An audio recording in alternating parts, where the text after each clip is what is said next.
The figures are numbing. In the past 3 years, 481 Mississippians have died from opioid overdoses. In our state, there are 70 opioid pills for every man, woman, and child. And with that in mind, One Coast Hospital is ramping up to fight against this growing epidemic. Doug Walker explains. The problem has gotten so bad, Singing River Health System, in conjunction with New Vision, has created a special addiction treatment center at the Pascagoula Hospital. And so far, there's been no shortage of customers looking to turn their lives around. The signs are everywhere. Help is on the way for those addicted to narcotic painkillers, and that help comes none too soon. From what we've seen in this area on the Gulf Coast, it was very much needed. There's a opiate epidemic, and New Vision is here to serve individuals in this area. Without this help, the future is grim. These are patients who cannot go back to work. They can't take care of themselves.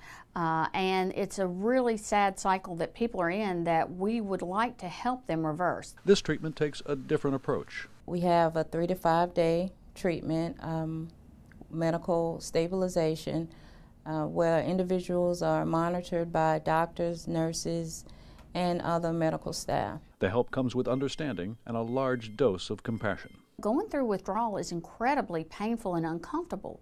So if we can make it more comfortable for them to go through the withdrawal process, medically observed withdrawal, make it, like I said, as comfortable as possible, and then allow them to go on to a treatment plan. Patients are also informed about other types of treatment for pain other than pills. A lot of times physical therapy and some of the treatments that are available for nerve ablation and other things are highly effective for chronic pain. How we got to this point with so many so dependent on narcotics should come as no surprise. In our zeal to treat pain more effectively, we unfortunately have overprescribed opioids, and the understanding that these medications were highly addictive was very misunderstood.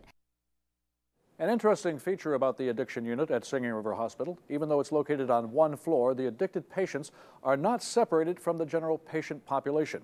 That way they aren't isolated and have no feelings of being stigmatized for their problem. It's also a voluntary program. Now, if you're someone you know is facing an opioid addiction, open the WLOX News Now app right now. And if you tap on the app extras in the menu bar, you'll find an entire section devoted to opioid abuse. You'll also find all the stories from our special report on the epidemic.